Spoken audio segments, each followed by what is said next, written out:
जमीन व्यवहार प्रकरणामध्ये एक मोठी अपडेट समोर येते आहे। व्यवहार रद्द करण्यासंदर्भात गोखले कन्स्ट्रक्शनने पत्र दिलं होतं अशी माहिती जी आहे ती आता समोर आलेली आहे। जैन मुनींची भेटी घेतल्यानंतर मोहळांनी गोखले कन्स्ट्रक्शनला सूचना दिलेल्या होत्या। गोखले कन्स्ट्रक्शनने व्यवहार रद्द करण्याची भूमिका घेतली आहे। राजू शेट्टी आणि मुरलीधर मोहोळ यांच्यामध्ये ही चर्चा झाली आहे। थोड्याच वेळात राजू शेट्टी या संदर्भात घोषणा करणार असल्याची माहिती देखील आता समोर येते। तर पुण्यातील जैन बोर्डिंग प्रकरणामध्ये एक मोठी बातमी समोर आलेली आहे। व्यवहार रद्द करण्यासंदर्भात गोखले कन्स्ट्रक्शनने पत्र दिल्याची माहिती मिळते। मोहोळांनी गोखले कन्स्ट्रक्शनला सूचना दिलेल्या होत्या।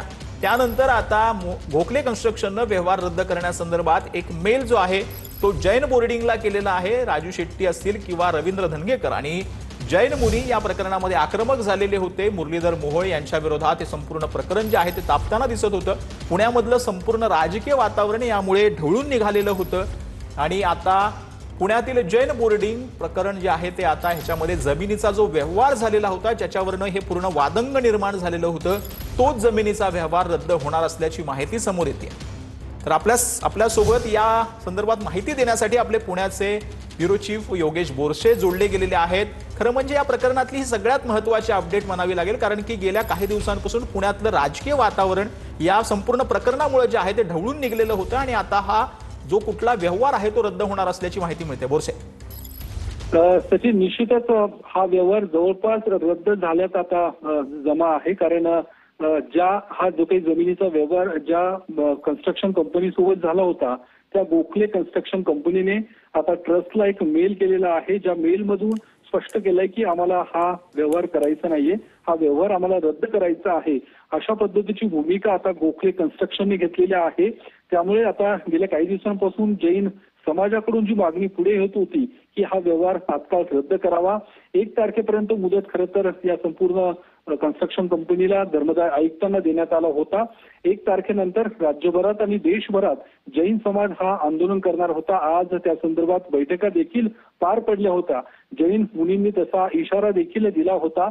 मात्र काल मुरलीधर मोहोळ यांनी या जैन मुनींची, जैन समाजातल्या आंदोलकांची भेट घेतली आणि त्यानंतर त्यांनी तसं आश्वासित केलं होतं की 1 तारीख तुम्हाला खरं तर 1 तारखेपर्यंत होणार नाही, त्याच्या आधीच हा व्यवहार रद्द होईल, असा एकूणच संकेत काल मुरलीधर मोहोळ यांनी दिला होता। आणि त्या पद्धतीचं आज मुरलीधर मोहोळ यांनी गोखले कन्स्ट्रक्शनला तशा सूचना दिलेल्या आहेत आणि या सूचनेनंतर गोखले कन्स्ट्रक्शनने देखील आता या व्यवहारातून बाहेर पडण्याचा निर्णय घेतलेला आहे।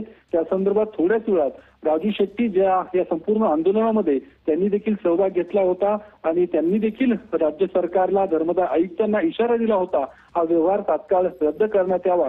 मग ते थोड्याच वेळात राजू शेट्टी ही पत्रकार परिषद घेऊन या व्यवहारासंदर्भात आणि गोखले कन्स्ट्रक्शनने जो काही मेल केलेला आहे त्या संदर्भात माहिती देणार आहेत।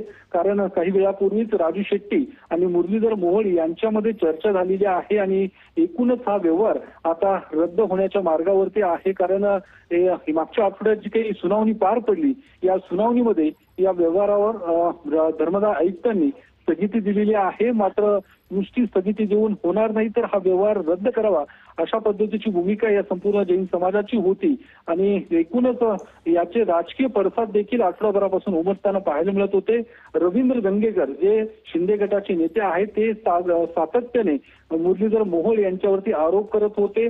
मुरलीधर मोहोळ यांच्याकडून देखील या संदर्भातलं स्पष्टीकरण देण्यात आलं होतं। मात्र रोज या संदर्भातले जे काही आरोप होते ते धनगेकर यांच्याकडून मोहोळांवरती होताना पाहायला मिळत होते। उद्या मोहोळ देखील याच जैन बांधवांची भेट घेणार आहेत, जैन मुनींची भेट घेणार आहेत आणि त्याच ठिकाणी ते आंदोलन देखील करणार आहेत। त्या पद्धतीचा इशारा देखील रवींद्र धनगेकर यांनी दिला होता आणि एकूणच या संपूर्ण व्यवहारासंदर्भात राज्यभरात त्याचे पडसाद उमटताना पाहायला मिळाले होते।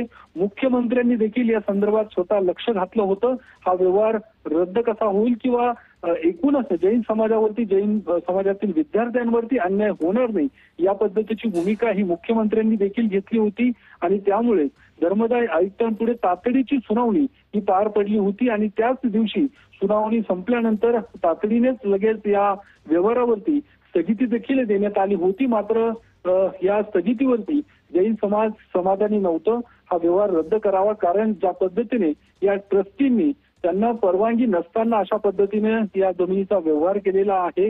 व्यवहार करत असताना त्यांनी वैयक्तिक लाभ या संपूर्ण या व्यवहारातून घेतल्याचं एकूणच दिसून येताना पाहायला मिळतंय. ज्या हेतूने हे ट्रस्ट स्थापन करण्यात आला होता तो हेतू कुठेही विचारात घेतला गेला नव्हता. म्हणूनच एकूण राज्यभरात जैन समाज हा आक्रमक होताना पाहायला मिळाले होते.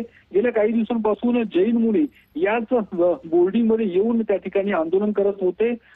एकूणच हा व्यवहार रद्द करावा अशा पद्धतीची भूमिका ही पुढे येताना पाहायला मिळत होती आणि त्यामुळे आता राजू शेट्टी नेमकी काय भूमिका मांडणार हे बघणं देखील महत्वाचं असणार आहे. कारण आज राज्यभरात ज्या काही जैन समाजाच्या प्रमुख संघटना आहेत त्यांचे पदाधिकारी आज पुण्यात या बोर्डिंगमध्ये बैठकीसाठी उपस्थित होते, ज्याला राजू शेट्टी देखील उपस्थित होते. आणि एकूणच या पुढच्या काळात आंदोलनाची दिशा नेमकी काय असणार आहे त्या संदर्भात या बैठकीमध्ये चर्चा करण्यात आली होती. निर्णय देखील घेण्यात आला होता. 1 तारखेपासून या आंदोलनाचा एकूण जो काही क्रम असणार आहे किंवा कशा पद्धतीने हे आंदोलन असेल ते देखील ठरवण्यात आलं होतं. मात्र आता जी माहिती समोर येते गोखले कन्स्ट्रक्शन आता या व्यवहारातून बाहेर पडणार आहे. सर्वात महत्वाचं असणार आहे कारण जर गोखले कन्स्ट्रक्शन या व्यवहारातून बाहेर पडणार तर आपोआप हा व्यवहारच रद्द होणार आहे. त्यामुळे आज आपण दुपारीच TV9च्या माध्यमातून ही बातमी प्रसिद्ध केली होती की हा व्यवहार रद्द होण्याच्या मार्गावरती आहे. तशा हालचाली देखील प्रशासकीय पातळीवरती सुरू झाल्या होत्या आणि त्यानुसार काही वेळापूर्वीच गोखले कन्स्ट्रक्शनने या संदर्भातलं पत्र आता ट्रस्टला दिलेलं आहे आणि त्यांनी स्वतःहून हा व्यवहार रद्द करण्याची भूमिका आता घेतलेली आहे. गोखले कन्स्ट्रक्शन वरती देखील अनेक या पद्धतीची टीका होताना पाहायला मिळाल्या होत्या आणि 2 दिवसांपूर्वी आता मुरलीधर मोहोळ यांनी या जैन बोर्डिंगला भेट दिल्यानंतर त्या ठिकाणी काही जैन समाजातल्या आंदोलकांकडून देखील घोषणाबाजी त्या ठिकाणी करण्यात आली होती. त्यांची देखील हीच मागणी मुरलीधर मोहोळ यांच्याकडे होती की हा व्यवहार तात्काळ रद्द करावा आणि मुरलीधर मोहोळ यांनी देखील आश्वासित केलं होतं की त्या पद्धतीचा विचार किंवा त्या पद्धतीची कारवाई निश्चित केली जाईल आणि म्हणूनच मुरलीधर मोहोळ यांनी गोखले कन्स्ट्रक्शनला तशा सूचना दिलेल्या आहेत. कारण गोखले कन्स्ट्रक्शन आणि मुरलीधर मोहोळ हे मित्र आहेत आणि काही दिवसांपूर्वी ते पार्टनर देखील होते. नक्कीच योगेश, धन्यवाद या संपूर्ण सविस्तर माहितीसाठी.